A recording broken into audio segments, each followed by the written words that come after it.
Hey, my name is Remi Gelato. I am a non-binary human being and a drag performer.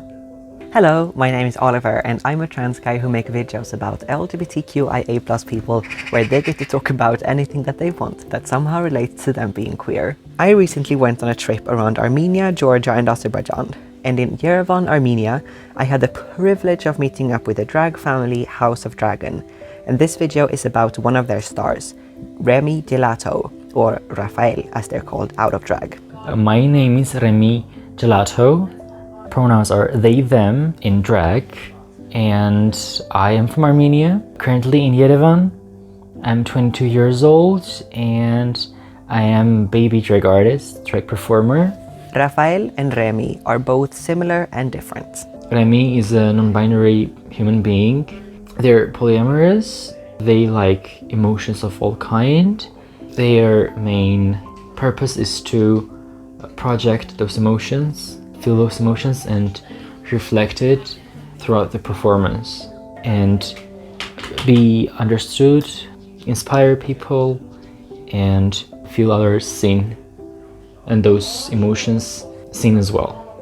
Rafael is gender fluid person, not that different from Remi. Rafael is way too much focused on things and a control freak, and Remi is more about letting go and taking the moment to embrace it, not just to control it. In that sense, Remi helps Rafael to be less stressed and live the life with ease. Also, they are in a bond together. If there were no Rafael, there wouldn't be Remi and vice versa. And it was love at first sight when Rafael first started drag. The first time I've debuted during a private birthday party of an NGO, and it was nice. The day after that I cried because I felt like I would not have a chance to perform again, because I felt like I found something that I do like to do. Because way before that I used to perform as well, but mostly I sang. It made sense to me. Life felt like much clearer to me when I put those puzzles together and found out that this is the exact way that I enjoy more. And then they went on a trip that evolved their drag a lot. Me and my House of Dragon, we happened to go to Berlin for a youth exchange and to be part of the youth exchange about drag. Get skills, learn new things about ourselves, about drag, communicate with other people who are also interested in drag art form, and to be bonded with other people in different part of the world, and also represent Armenia, that there are people who like drag and they do want drag to be more visible and more praised by other people. After that, I came back to Armenia and felt the need to do more. I happened to create events every Monday, my only day off, to give that day to this event and talk about drag, let others people know much more about it, kind of educational, entertaining part of it, and also invite my drag siblings and other people who are also interested or who do drag to be the guests and talk about their experiences. For 10 weeks we made that happen every week.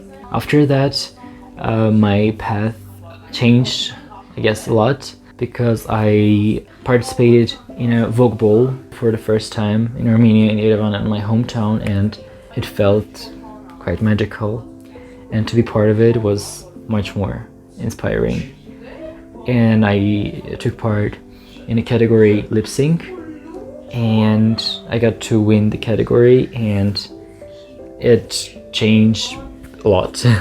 It gave me, well, one more chance to perform in front of a big audience, to hear people give their opinion about it, listen to them, see how inspirational it can be for someone, and kind of get validated of what I do and what I want to do more.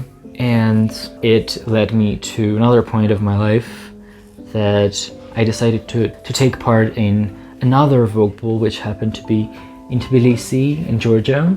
I went there with my friends, with my family, and I became one of the finalists. Remi really loves performing. Every time is like a new, fresh air to perform. It doesn't happen quite often, so every time feels special. And in some sense, when it is precious, it means much more. But also, there is the disadvantage of performing not that often, is that less people get to know about you, less people get to know about your vision, and less visibility for drag. Doing drag and diving into that world have also helped Rafael on their journey of discovering their own gender identity. I started painting my eyes for the first time, I guess, 3 years ago, while I was watching, I guess, the most mainstream drag TV show, Drag Race. And it gave me some sense of femininity, which I was not expressing. And later, when I realized that there's much more to dig and there's much more to explore, to discover, I started doing it on my own to mix my path of exploring Rafael as a gender fluid person with loving to perform and entertain the audience and vocalize my opinion, vocalize problems that need to be visible, need to be heard, because there are lots of things in Armenian queer community that matters and there are less ways to talk about them,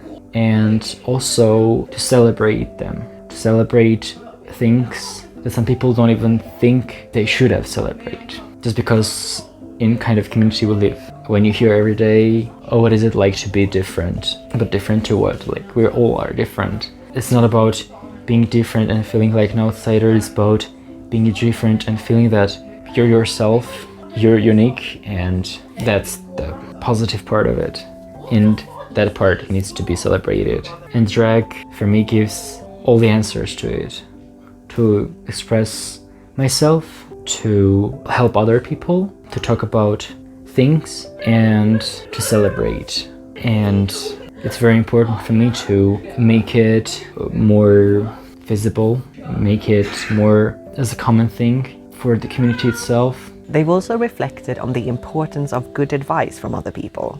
Every time that I do something openly, I think about visibility and I think how it would be perceived by other people. And I think to myself that life is too short to think about it. There's nothing bad can happen than death.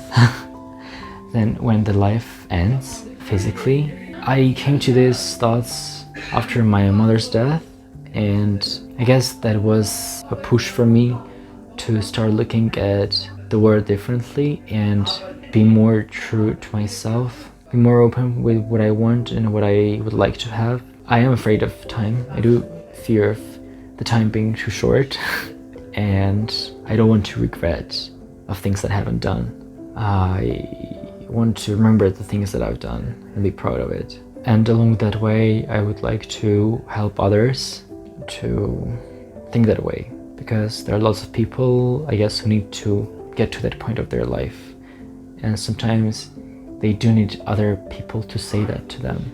And for me as well, if I hadn't have some people in my life who would say something important for me during some part of my life, I wouldn't be here. I wouldn't be doing this. I wouldn't be living life the way that I do now. And if I can become that person for somebody else, I would be very, very happy. We're gonna end this video with Remi's plans, or lack of plans, for the future. Well, my mother, Leona, she gave me good advice not to plan for a long-term period of time. It's just to know what you're going to do next and just to go, it's very basic, but just to go with flow and see what's coming next. Because when you chase it, you don't get it. It's when you're open, you receive it. I guess that's the law of universe. And for now, it's basically tomorrow to pass the exam. and to get into university. Even though if it won't happen, I guess that's all right. That's the path that I'm going, and it doesn't need to happen this year. Another plan that I've made is to go to Italy to see my friends. It will be my second time going to European Union, which is kind of difficult for me because borders, visas and stuff like that. And also to take care of my health, get along with my new job, and just to find peace with what I have all the time. That's are my main plans for the future.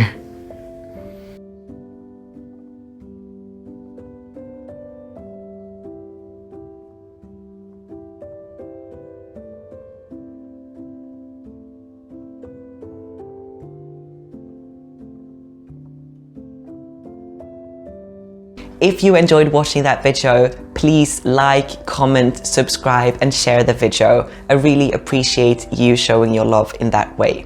If you also want to support the channel financially, that's possible via Patreon, but really no pressure. See you next time.